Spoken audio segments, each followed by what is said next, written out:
Humblewood 2 Creator Livestream. I'm Chris Mahon, the project manager for Humblewood 2, and I'm joined by Torin Assal, a new addition to the HitPoint Press team, who's also going to be handling project management for Humblewood. In other streams, we've talked to folks about creating content for Humblewood, but in this stream, we're going to talk more about the big picture of how you manage a tabletop RPG project. We know a lot of folks out there are aspiring creators themselves, so hopefully we can shed some light on what it takes to put together a project like Humblewood. We're going to try to walk you through some of the highlights of project management, starting at the beginning, and we'll see how much we can cover, because there's a lot. First, though, we have some questions from viewers, and so we're going to deal with those first.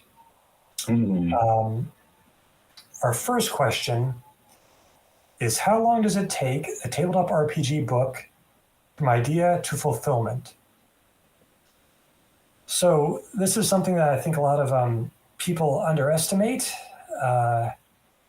When it comes to creating a tabletop RPG book, not only do you have to plan out the writing and get all the art commissioned, but you have to think about the manufacturing or the printing of it, followed by the fulfillment of it.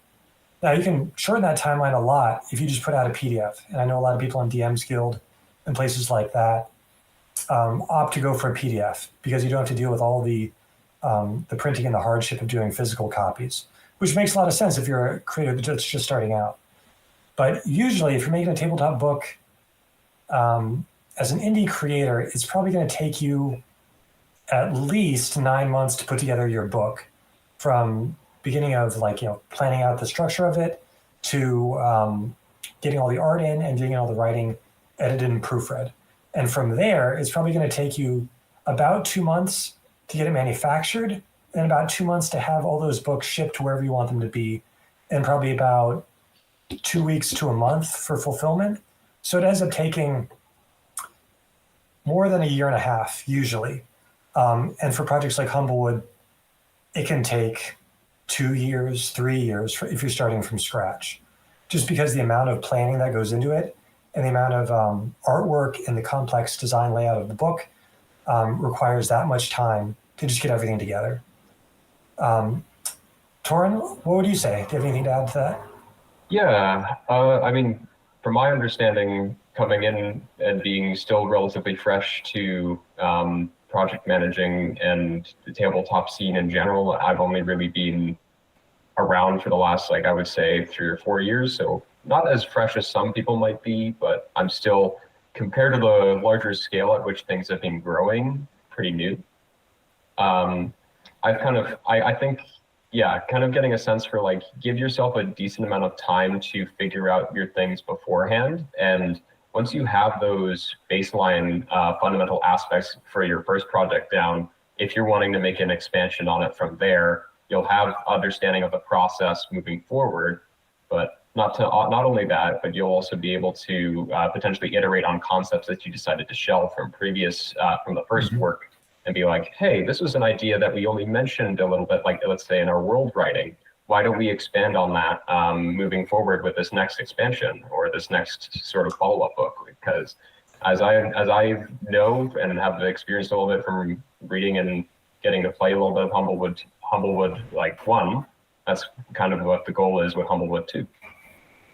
Yeah, projects breed projects. So if you can do your dream project during your first go round, that's probably for the best.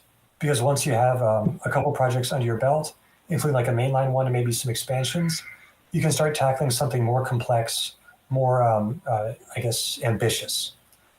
But yeah, definitely give yourself a lot of time, because there's so many project leads out there, people who are independent creators who are yeah, I can write 5,000 words a month or 10,000 words every 3 weeks. And then they find out that the timelines they created did not have wiggle room or space to for things to come up. And that's part of our job, is to plan for eventualities or things that are emerging, so that we always have enough time to get the whole project done within the timeline we quoted. Let's see, what's the next question? Do you start looking at a project from the top down or from the bottom up? This is a really good question, and it speaks to the kind of chaotic nature of building anything creative, but especially game and world building content. In my experience working in tabletop games, usually project managers like Torin and I will build things from the top down. We'll say, all right, we're trying to create this type of book. It's going to have these sorts of features, and it's going to have this many options for races or species or classes. And we'll just fill in our outline as we go along. But as a project manager who works with a lot of creators and who's been a creator, I would say you need to be aware of the fact that while you're creating, things will pop up that you weren't expecting or didn't plan on that are really, really cool, that you only discovered as you're creating the project. For example, like new mechanics or new characters that like change the shape of the whole narrative or adventure you had planned. So generally I would say plan from the top down, but leave space for stuff from the bottom to come bubbling to the surface. Torin, what do you think? I'm definitely in agreement there. As I understand the role of project management, it's kind of watching like bread bake and making sure it's not getting too crispy or too burnt in many ways. You've made sure to put all the ingredients there in the dough, and you're just waiting for it to rise and accumulate ideas moving forward. Now, depending, you necessarily things might come up that you won't necessarily know about, and I know from my own little dabbling bits of being an independent creative, working on things slowly, playtesting over the course of a couple of years is kind of like, oh, I have an idea that's going to completely overhaul this entire system that I designed like a year ago, and now I'm having to design around that and pivot my whole creative idea around that because this is way cooler than what I did before. So depending on the scale at which you're operating, and I think for at least my experience so far, it's kind of been like garage development. So it's just kind of been like something I've been doing on the side while I was pursuing school mainly. You have a lot more time to do that, but depending on how fast you want to get your work out there, you might not necessarily have that kind of capacity. Yeah, that flexibility. And when we talk about projects breeding projects or like, saving some ideas for expansions, sometimes if you can't fold it into the main project that you're creating, you can be like, well, that's great. That's a great idea. Let's save it for the next expansion or the next PDF that we're going to release alongside this later on as additional content. Usually we like to plan top down because that's how project managers operate. But you want to be able to accommodate those things that arise during development. Our next question is, what advice would you give to aspiring TTRPG project managers? So I could probably just talk for another hour about what advice I'd give to indie tabletop RPG creative leads or project managers. But if I was going to focus specifically on project managers as opposed to creative leads, people who are coming up with the idea themselves and then bringing it to the rest of the team. But if you're a project manager, I would say to you that you need to be a curious type of person, and you should never stop learning about every aspect of tabletop RPG creation. I got a degree in creative writing when I went to university, and my writing professor said, being a writer is a license to look at all the little details and mysteries of the world and give them the attention that they deserve that other people just gloss over. You pick up a package of dice in a store, and they're just like, all right, there's some cool colors, and you put it back down. If you're a project manager and you want to be a project manager for tabletop RPGs, you should be looking at that package of dice and be thinking about, how do they decide on the colors? How do they get like the molding of the packaging to fit like the dice's shape? And when you pick up a tabletop RPG book and you look at all the different corners and pieces of spot art and the layout of something like I don't know, Tales of the Valiant or the new Dune Imperium game, just paying attention to all the little details, because every small thing that you see in a tabletop RPG project was put there by somebody and was the product of hours of work. So the more you cultivate that, looking for the small details and getting curious about how they do this, how do they create that, the better off you're going to be. Because to be a project manager, you really have to understand these projects from conception to manufacturing, all the way to beyond that, to like the marketing the marking on the cartons of like boxes holding the books. So if you like being curious about the world and seeing how everything fits together, it's a good role for you. If you want to do it, you should practice that habit. Torin, you're relatively new to the project management game, as we call it.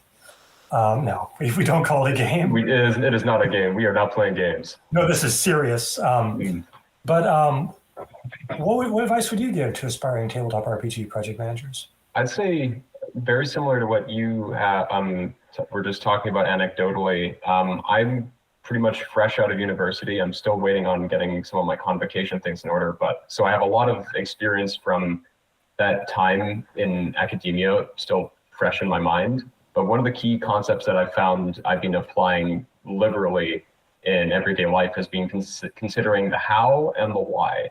How are you going to get the thing that you want to where it is, or how does this inspiration motivate me to create? Why does it inspire me? Understanding why that happens. And then once you understand why those things motivate you, being like, okay, now that I know why these things are important to me and why that I want to see them in what I create, how am I going to get there? And why am I going to get there? And what purposes or what processes am I going to be able to reach out to with like people I know, what people in my networks am I going to be able to leverage potentially? And why is that going to be important for getting my idea out for people to see? Cultivating an audience and understanding why that's important potentially to kind of like build yourself a bit of a think tank in many ways of people to kind of bounce around inspirations is kind of one thing I would consider. You're not learning things in isolation, so don't forget to cross-reference with other people that are either doing the same thing as you or doing something completely different, because those completely different perspectives are sometimes exactly what you need to reframe how you're thinking about the work that you're doing. I think it's a good point saying that you don't have to do this all by yourself, because I know a lot of people who are out there being independent creators for tabletop RPGs, or even folks who are in the industry and they're just trying to bring their game to the next level. They're like, all right, I have to figure this out by like digging into like what has succeeded, what's failed. And some of them get trapped in like a bubble. They're like, I'm just working in my own little silo and I can't reach out to other folks to get their input because I don't know if they'll be willing to listen. What I found is that in this industry, first of all, tabletop RPGs, nearly everyone who's a creator or involved in the industry in almost any capacity is someone that's really passionate about it. So they're not just doing this for the sweet paycheck. They're doing it because they love it. And I found that a lot of people in this industry, if you like, message them, they're like, hey, would you manage to give me any advice for doing, something like this? Or I like what you've created. Could you tell me how you did this? They'll be like, oh, well, if you'd want to do this, and they'll probably be like, what I messed up when I first did this was this, and that. So there's a community out there, and sometimes you just have to go and ask for some help. That's part of what this stream is to let you know what our experiences are. And I would happily talk to anyone about project management or being a creative lead. So just keep that in mind. Our next question, how did you get into project management? So for me, that's a long, tragic, convoluted story. And it starts in book publishing. I originally wanted to work in book publishing as an editor, but I quickly learned that everyone wants to be an editor in book publishing. So I shifted to marketing. And I eventually got a full-time job at a book publisher in New York City. And I worked very closely with a small team. And I learned about the whole process of building a book, from getting the manuscript figured out, getting it edited, and then taking it through production, getting it marketed. I was in charge of marketing and publicity, so I saw that process. And then getting it all the way to release and then distributed to bookstores. So that was a very informative process or experience in my life. Later on, I did independent projects. I created my own video game years later, basically trying to figure it out as I went along. I did a Kickstarter for that. I worked with a lot of artists and writers, editors, and different creatives. So I went from book publishing to creating my own video games. And along the way, I was still working tabletop industry as a marketing publicity person, but kind of grew into a project management role at an indie company where they're like, hey, you know how a book is made. Do you want to help the process, like keep track of like deadlines? Can you organize spreadsheets into like budgets? I'm like, yeah, I can do that. Around that point in time, I was playing a lot of EVE Online. So if you want to learn how to make spreadsheets and the necessity of spreadsheets, go and play that, but don't, because it'll ruin your life. So the short answer is, how did I get in project managing? By doing other jobs that were ancillarily related to it and just keep my eyes open about what was going on around me. And then kind of applying what I remembered about the production process or budgeting or using spreadsheets to other things. And eventually I got a full-time project management job at a different publisher, Nord Games. And I was doing it with experience at that point. But it was a growing process, and I never expected to be in project management. Torin, what led you to your current position? Well, I think mainly just learning how to talk to people. I'm a graduate or soon-to-be graduate from communication and media studies, so a lot of my background is very much in understanding how and why do people talk to people the way that they do, and how does information spread around. So a lot of my background has generally been in organizing community spaces. At my university, I was very, very closely related to my university's sort of board game and tabletop space.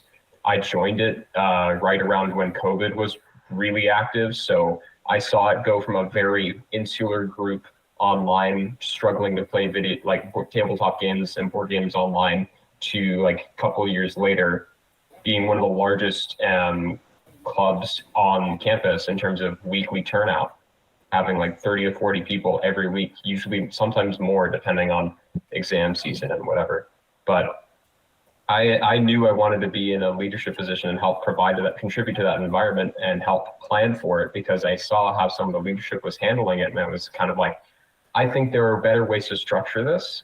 And I want to be able to contribute my perspective and ability to organize things from there. So having a bit of background in like learning things administratively, I've been working as an administrative assistant for some of my dad's work in the past as well, scheduling things, organizing times for like invoicing and things as well.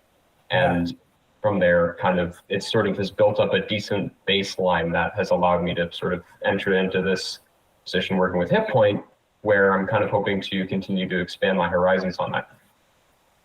Yeah, so that's a great example of how I came to project management from the direction of marketing and publicity, and you came to it from the direction of like communications and coordinating like on-campus groups, and somehow we ended up in this similar space. And it's because project management asks you for a lot of communication skills, coordinating people, being organized, and figuring out ways to like solve problems among folks, as well as understanding like marketing. You have to understand like when a book is ready to enter the marketing phase, it has to have a cover ready, it has to have a manuscript ready for blurbs.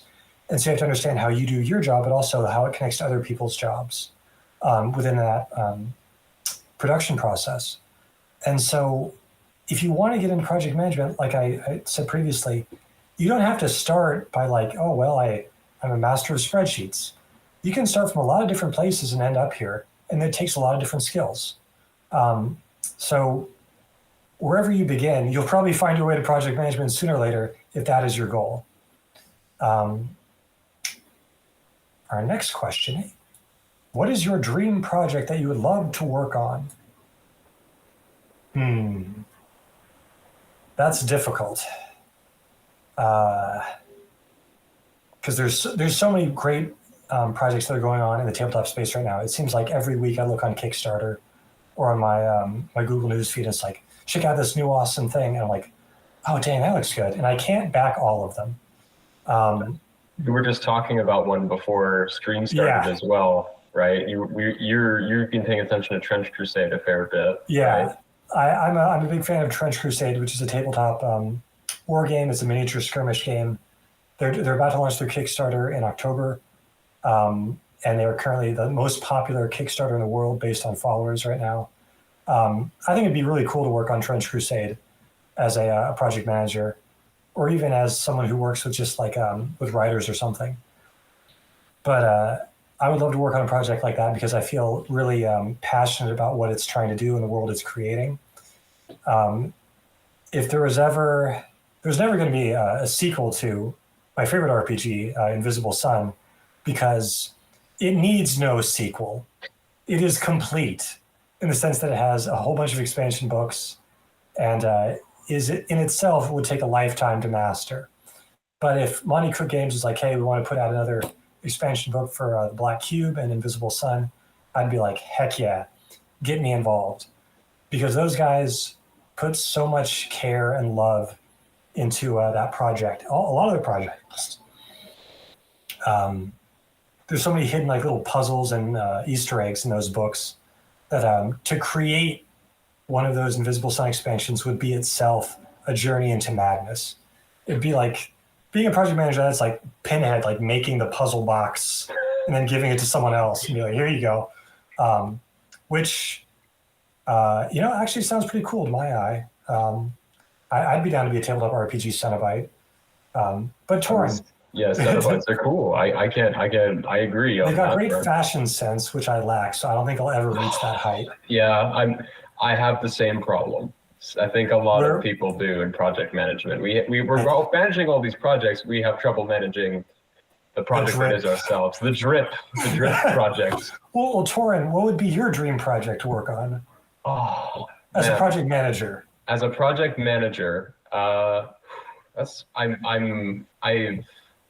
still pretty new to the role overall, so it's a little hard to gauge exactly what I'd want to be doing. Coming into it as an independent, like working on my own stuff independently, it's like, oh, that immediately. But I'm also kind of, my perspective has shifted from like even the first few weeks that I'd be doing this, because I'm kind of willing to adapt to whatever I'm working on in many ways. I like being a sponge and seeing other people's ideas, because at least how I have been viewing project management is I may not necessarily be bringing all of my ideas into what is being made, but I'm helping other people's ideas that are in that process get out the door and for people to get to enjoy that. Everyone's got their own little stories that they've created and these experiences they want to share with people, usually formed by their own experiences. And it's sort of, it's a compounding sort of, I wouldn't necessarily say trickle down effect, but it continually reinvigorates itself with new experiences continually being added for people to try. Like current year is one of the best times to try out different kinds of games. So don't feel limited to the scale at which you're operating. What Hitpoint does might not necessarily be what you want to start doing if you want to create your own game. I've been looking at zine RPGs for inspiration for a while, and I'm kind of like, this is one of the most accessible ways to get people interested in the concept of TTRPGs.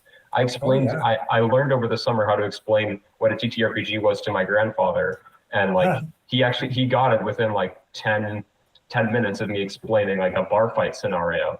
And I was just kind of like, that's the kind of thing I want to be able to provide to people in many ways, if that answers the question. Yeah, well, it's a great example of like, where do you start and what do you want to work on? It doesn't have to be something as large as Humblewood 2, which of course is extremely exciting and is a privilege to work on. And it's a landmark for a lot of people. Like when it comes out, they're like, wow, it's the new Humblewood 2, because it has a lot of expectations. It has a lot of like excitement behind it. But if you're looking to create tabletop RPG products, whether it's a zine, whether it's a traditional RPG or something else, be open to other formats or types of project than something that the big guys are doing. Like I know Wizards of the Coast just released a new player's handbook. Don't sit down and think, okay, I have to do something that rivals what Kobold Press is doing and Wizards is doing. And with that, I think we can transition into like how you start conceptualizing what you want to create. So we'll talk a bit about the concepting, budgeting, and planning of tabletop RPG products. And Torin, do you want to start us off? Yeah, I can. I'm very lucky we talked about this a little bit earlier, so we've got some ideas to start from. But because like anything, any project starts with ideas. Everyone has a vision, everyone starts out with a vision or concept. Yeah, can be So quite ambitious. the scale. Oftentimes people are like, let's go big. Yep. You But don't go want to turn into Atlas immediately, carrying Yeah, all of your ideas. Be willing to spread yourself out to get your initial ideas in, but slowly turn that back into a more manageable ball size, right? Like, are you going to be going bowling? Are you going to be like going for more like a fastball? What's the sort of scale at which what kind of ball are you trying to make? You'll notice So I use a lot of different metaphors. analogs because I think that's often useful for people to think about items in everyday because Sure. through some of these larger concepts. One of the main things, I'm forgetting this acronym because I'm a silly goose, USPs. Oh, so unique selling points. Yes.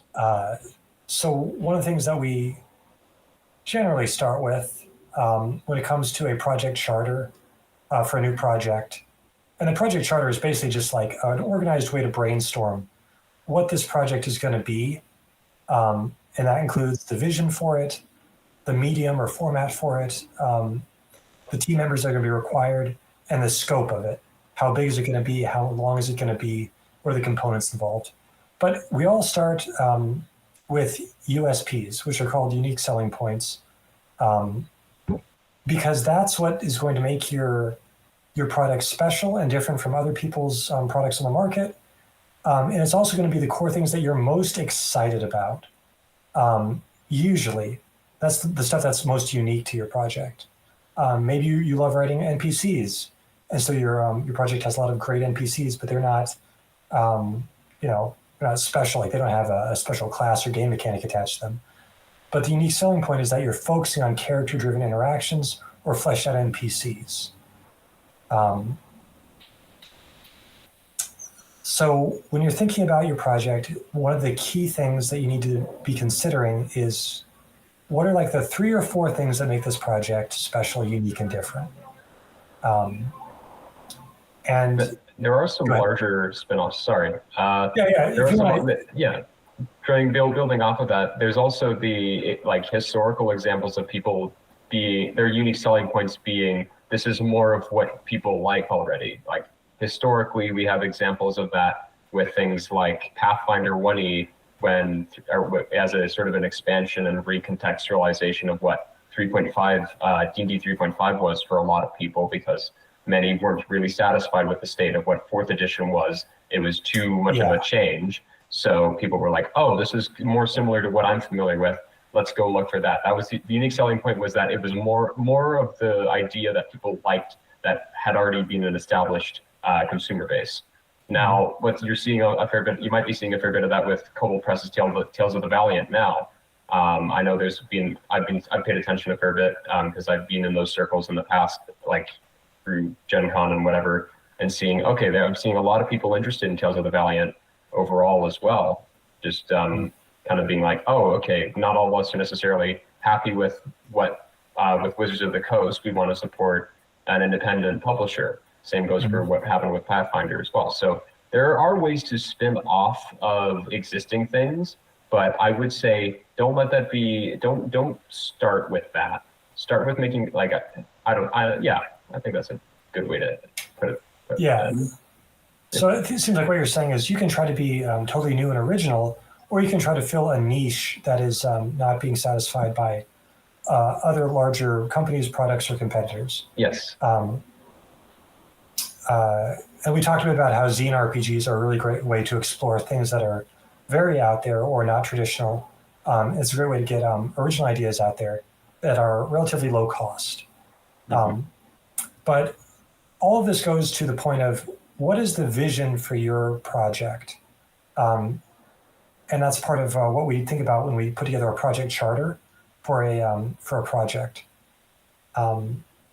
Apart from USPs or whatever niche we want to fill, we also think about what is the general overview of the project and what are the key elements. Is artwork going to be a really key piece of this book? Or is really solid adventure writing going to be the main focus? For something like the Field Guide to Floral Dragons, one of our recent projects, please don't blur it. Yeah, there we go. Sometimes the filter's just like, no, we're going to blur everything but your face. You're going to hide your Daft Punk poster. Yeah, I wish people could see it, but no. But the Field Guide to Floral Dragons is a lot of creature stat blocks, a lot of lore. But first and foremost, it's a field guide. And so it has a lot of lush, beautiful art that you're supposed to just enjoy for itself. And it's blurring it perfect. Get a copy of Field Guide to Floral Dragons so you can see if you can. But when we sat down to think about what we really wanted to focus on for this project, the answer was we want to make that art one of the key things that you buy this book for. Not just make it flowery, if you will. Yeah. And yeah, the art took precedent over things like adventures or having a lot of really crunchy game mechanics. That wasn't the identity of this book. So when you're building your project charter and your vision for your project, think about what you want to emphasize the most.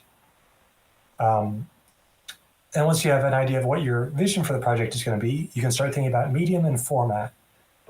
We've talked quite a bit about zine RPGs already, but discussing whether your project is going to be physical or digital is a huge question. Oftentimes, if you're just starting out, digital is much more approachable. I have good friends of mine who are releasing almost all of their content solely digitally, and it's great content. It's laid out nicely. It's got beautiful custom art, but a physical book is not going to be in their budget or their capacity as creators. That's okay.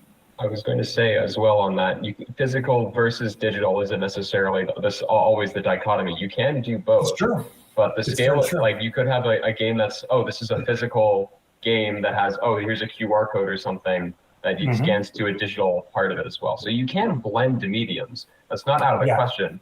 But my question then, kind of building off of my own statement, would then be, how does that design and how does that difference in medium actually contribute to the vision of the project that you're putting together?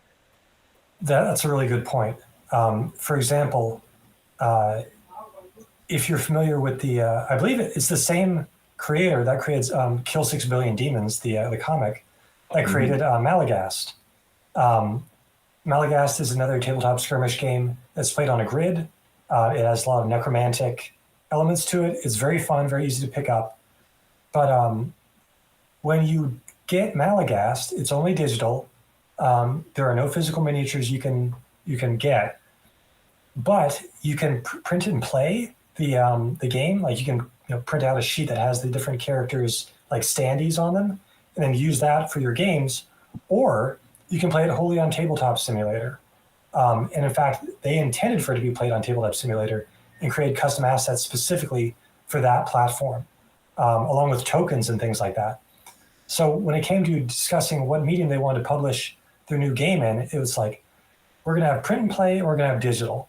But specifically, Tabletop Simulator is where most people are going to be playing this game. So when you guys think about all of your projects, if you are considering making them, keep those questions in mind. Is there going to be a physical component? And how are we going to marry a physical and digital component if we're going to do both? I do have I have another example of that. Oh yeah, go for it. Kind of thinking about that a little bit, because I was talking about my extensive biological collection a little bit. There is a biological RPG that people have been working on, and when they've kind of expanded on some of the initial setting writing that has been made, creating new mask types with different powers. But not only have they designed them mechanically, but they've also designed them artistically. So you might have a couple of like unique pieces that they will offer for people to be able to pick up, like one of these like shield pieces, for example, but a unique kind that you can then put on a figure that you decide to build with certain parts that you have. And you can have a representative character built out of Lego that way. And I know there's a couple of other like Lego built, like inspired or derived TTRPGs out there as well. So you can also use existing mediums for reference as well. Like there's all kinds of different things that you can do based on like what your budget is. You can make things as big, large scale or as little scale as you want. But my recommendation for anyone starting out, keep your ideas small, but continue to let those larger ideas marinate. Yeah, it's great to have plans for the future. All right. So moving on, next part of what we consider for like a project charter besides vision and the medium or format, would be your core team members. This can be a really challenging part of being a project manager because it involves building a team or finding the right team members for a project. Of course, at Point Press, we have staff, we have great content leads, we have great mini designers, we have an art director, and we have a team of designers and support people. So for us, building a team means building out our team, usually with contractors like writers and artists. But when it comes to putting together a project that you're creating for yourself, you really need to think hard about who are going to be the essential core team members for your project and who's going to be pulling a lot of the weight. Like I said, for Floral Dragons, all of the art in this book is done by one person. And that means they're going to shoulder a lot of responsibility for the overall vision for the project. And there's going to be a lot of close management of that specific artist because they're so central to the project.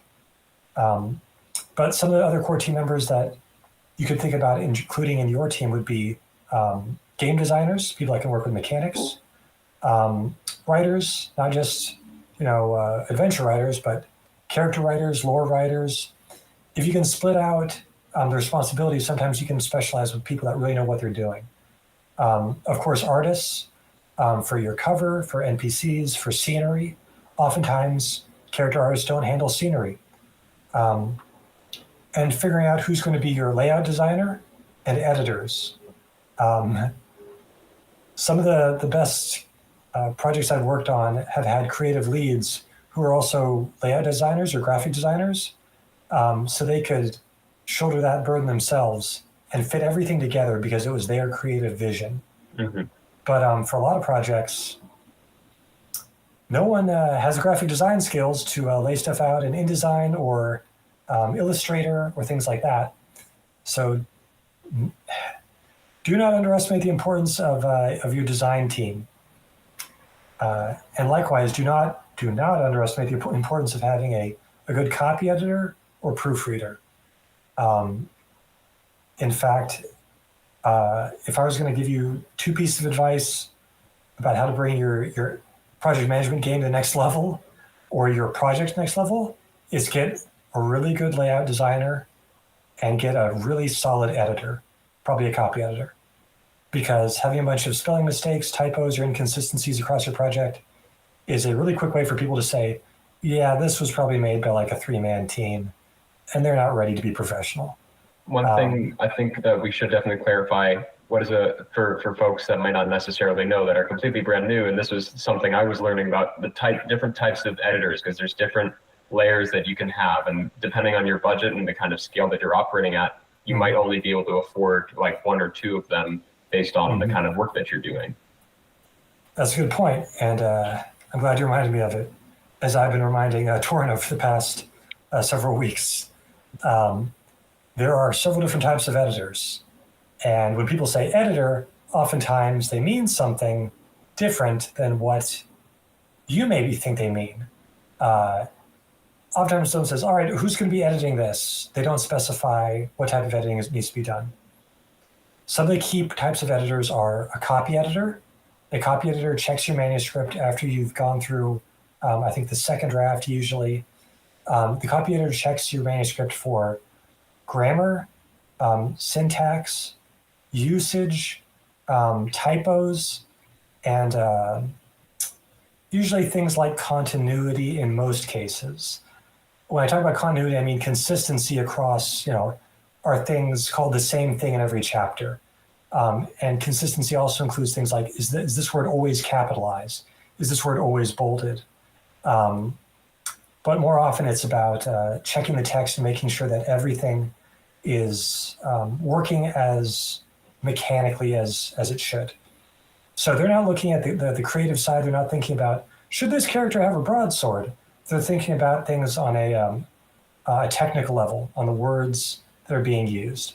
And they may point out things that aren't clear or aren't explained, but that kind of strays into some other gray territory. So that's a copy editor's job. Developmental editors are something that you bring in and say, I've created this stuff. Is it coherent? Is it thematically cohesive? Is it fun? Is there ways to improve this content on the process of or on this level of like game fun,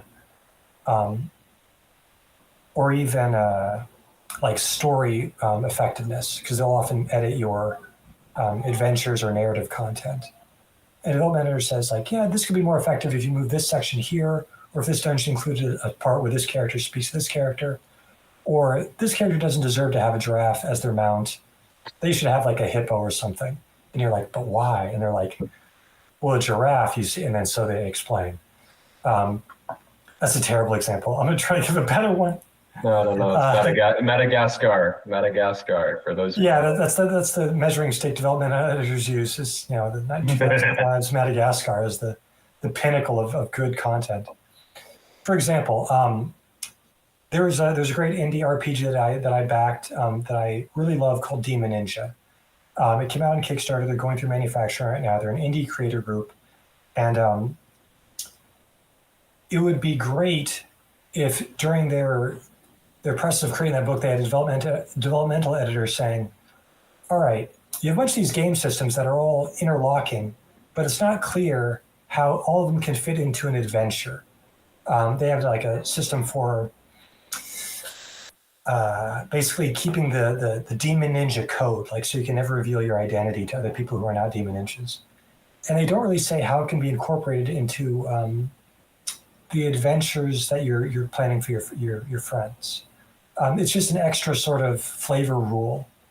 So a developmental editor would look at that at a high level and say, how can we weave this element of the entire book into other parts of it to make it more coherent? So that'd be a developmental editor's job. There's the copy editor, which we spoke about, and then a proofreader. This is the last one I'll talk about. There's other types of editors, but we'll keep it short. A proofreader, traditionally, and I'm talking like early 1900s, was generally someone who would look at the proofs that were coming back from the manufacturer and check if they were printing correctly. So it was very much like, are things coming out of the machines right? Now, proofreading often overlaps with copy editing the way people use it. But when we usually talk about proofreading, usually what it means is you're looking at not just the text in like a Google document. You're not looking at just raw words on a page. You're looking at the words laid out on a page in InDesign or another piece of software that shows the text, the headers, the fonts, the images, the subtitles, page numbers, and any other design elements that go on that page, and making sure that everything is functioning correctly, that fonts are being used consistently across different parts of the book, that headers are in the right places, that certain characters are being rendered correctly. I had a project a couple years ago where we ruined an entire print run because the F in all of the words was not rendering correctly. It was rendering as like a weird, like archaic, like forte F instead of a normal F. And a proofreader would look at the pages that we were creating and saying, one of these letters is not rendering correctly. The F stands for freaky. Yeah. So a proofreader looks at the laid out page, including all of the images and things that are along with the text, and makes sure everything's working together, that there are no widows or orphans, which are words or sentences that are like stranded on like one side of a page or a weird part underneath a header. But proofreading, if you can get it for your projects, if you can get someone to do it externally, man, can it help catch a lot of embarrassing mistakes. Anyways, that's the whole editing spiel. I hope now that you're able to correct people very pedantically. Anyone out here wants to correct my definition of editors? Message me at my email address and we'll find a place to throw down. All right. Torin, did you want to add anything to that whole spiel? No, I think you said it succinctly enough. I was curious. I think we talked about team kind of pretty broadly. Editor was the last big thing I think that we needed to really mentioned, I think, scope and talking a bit about manufacturing and like the concept of making things might be worth considering, because I know that might be something that for people that are coming in like fresh or relatively new to the idea of making TTRPGs, they understanding the process of what it takes for their project to be made physically will help kind of help new creators contextualize whether or not they want to go down the path of, okay, I have the budget to make my game physical or not, depending on that medium discussion from earlier. Yeah. So let's talk about a little bit about manufacturing. So to use Demon Ninja as an example again, that's a group of independent creators who are part-time working on their own RPG. And they brought it to a Kickstarter, and they decided to go with physical books. They're originally going to go softcover, which is an option, but they unlocked the stretch goal that allowed them to pay for hardcover. And hardcover is generally considered, at least in my experience, the gold standard if you're putting out a book. It's something that you aspire to. You can't always do it, but hardcover is very nice. When it came to manufacturing those books for Demon Ninja, as someone from the outside looking in, I could kind of chart their progress. I could kind of tell when they were going through different steps in the process, even if they weren't announcing it via Kickstarter updates. And what I would tell most people that are considering a physical print run is you want to start getting the ball rolling with manufacturing before your content is wholly finalized. So before your book is even done, before you have all the art, before you have all the writing in, as soon as you have an estimate, a pretty good estimate of what your page count is going to be and what size of book you want to put out, you should start talking to a manufacturer. And finding the correct one for you is a process in itself. There are a number of small indie presses now that help indie creators put out their books, but we won't go into that process of finding somebody. We'll talk to you about what they're going to ask for and what you should ask them. And I think the first thing that's most important is when you're speaking to different manufacturers and figuring out if a physical print run is going to be right for you, you should start talking to manufacturers and getting quotes. Torin, I think we recently walked through the process of like how to examine a quote from a manufacturer. Yeah, we were working on that earlier today. So reaching out to a manufacturer might end up being like, hey, I'm interested in creating this kind of book.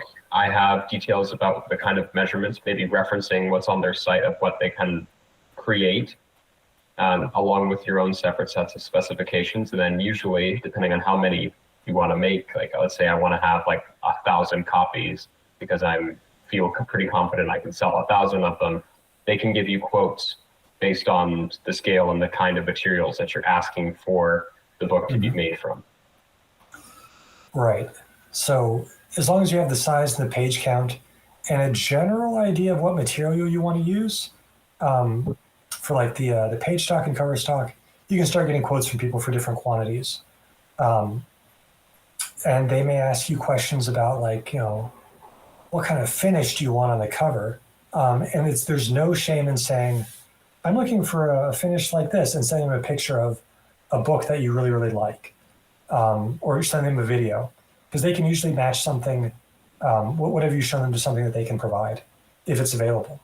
I know a lot of people think that reaching out to a manufacturer as just an indie creator feels like they're an imposter, like they're walking into like a real business and being like, can you help me create my silly little project about dragons? The manufacturer's like, I have to publish important books about manuals to keep cars running. Can't publish your dragon book.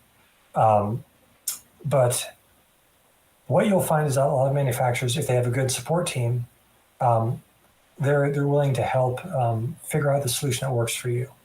And if not, then you can find somebody else. But when it comes to those early stages about talking to a manufacturer about quotes, quantities, materials, be thinking about how many you want to produce for your project, if it's a Kickstarter project, or your own print run. Think about how many you want to sell in the first print run, and if you want to come back later and do another one. Because this isn't something that's one and done, where you can never come back and do this again. But once you've got quotes from manufacturers, you should be looking at a couple things. You should be looking at unit cost, so the cost per unit that's manufactured. You should be looking at the quantities that you've asked for and seeing what unit costs are reduced based on the quantity. So if you're asking for 1,000 versus 2,000 copies of your book or your board game, and you see that the unit cost goes from 52 cents to 40 cents, maybe it makes a lot more sense financially for you to print a little bit more. But that comes to the next thing, doesn't it? Yeah. Yes. Please, if it's your first project, do not over-order copies and plan for a gigantic, world-shaking success. I can't number the amount of creators I've seen who have ordered boxes and boxes of their very first project, and they never get to distribute them or sell them because they just ordered way too many. If you want your house to look like the end of The Last Crusader, what was it? No, was it King of the Crystal Skull? And Indiana Jones with all of the crates lining your walls and your house. Yeah. Don't scale up that much. Those boxes get real sad. So just be aware that you have to stare at them for the next couple of years. So it's okay to be a little bit conservative with your first print run if you decide to do a physical copy of your products. And I know we're running out of time here. We've only got about 6 minutes. We talked a bit about Project Charter and like the real early stuff, and now a little bit some of the manufacturing stuff. I just want to cover fulfillment pretty quick, because this is where a lot of campaigns and projects fall apart, especially a lot of Kickstarter projects, because the main thing, and if you're going to write down anything from this talk, write this down. If you're going to be shipping the physical products to people for your Kickstarter, or in any capacity, if you're going to be shipping anything to anyone, do your research and plan for your shipping costs. Because shipping out this book is relatively light. It goes in a nice box. In the US, it might be very doable. But if you're going to distribute to Mexico, Canada, Europe, anywhere else, it can get extremely expensive very, very quickly. And if you aren't planning for adding shipping costs to either your project budget or what you're charging customers or backers, then you are going to end up cutting into any revenue that you end up getting. And that can create a very sad budget spreadsheet, as you realize that the per cost or per unit cost of fulfilling any order is rapidly approaching what it costs to make the thing. Never a fun time. Never. So, yeah. So plan for shipping costs if you're fulfilling anything. And if you're going to fulfill anything, i.e. like work with a fulfillment partner, that's going to be a source of deep attention and a lot of potential issues that might pop up. And if you're not familiar with how that process works, talk to a fulfillment partner like Flying Cloud or Whaleback or GamesQuest, whoever you're speaking to, whatever region you're in, whatever solution you're potentially looking at. Talk to them and ask them, like, what should I expect? What issues can pop up? What are the things other people have made mistakes on? A lot of people don't include barcodes. A lot of people don't include SKUs for their products if they're printing them and they want to sell them like retail stores. Ask them for all the information they're going to need from your end. Just make sure that process is smooth and there's no big delays. because most of the delays that happen in projects, especially Kickstarters, come during fulfillment, if not during production. Torin, we've got a couple of minutes left. Anything you want to add? Anything I missed? I know. I think you fulfilled that pretty well. I gotta go. No. I hate lame jokes. Low-hanging fruit, mayhaps, but it's a good way to put a bow on things and maybe answer a couple of questions before we go. If there's any chat questions. Any chat questions? It doesn't look like it. I'm diving deep. There are no chat questions, so we'll answer no more questions because we're very busy project managers. No. Yes. If I'm going to restate anything from what I've said, it's one of the first things, and that is, if you're out there and you want to be a tabletop RPG creator, or you're not sure about how to do it, talk to other people in the space. If you want, you can reach out to me. I think you can reach me at deadmanmoo on Twitter. We may be able to post that in the chat. But if you want to find me, you can track me down, and I can tell you everything about project management that you might want to know. And if there are things that, if you're looking for a place to start, look at some of your favorite projects, especially indie projects, and just pore over those products, whether they're books, card decks, or something else, and just pay attention to all the little details. Torin, do you want to have last word? No, I do that enough in conversation. But I will say, similar. I'll echo what you have to say, Chris, and just pay attention to if you're interested in being in the space of creating things and managing things, think about how and why they're made. Think about how you want to make your own things, and take the time to deliberate on how you think you're going to get there and why you want to get there, because both of those motivational things on the personal level and on the project level are very helpful in making sure you're consistent in meeting those deadlines and those goals that you want to reach, just within a project itself and life generally, has been my experience. That's great advice. In the last minute, I'll just say there have been projects that I've worked on personally, and I get 3/4 of the way through after years of production. I'm thinking, why am I doing this? And I have to remind myself about what started this project in the first place and where that passion started. So I think that's great advice to go out on. All right, I think that's our time. Thanks so much for joining us, and I hope everyone's excited for Humblewood 2. Thanks, everybody. Take care. Bye-bye. Bye.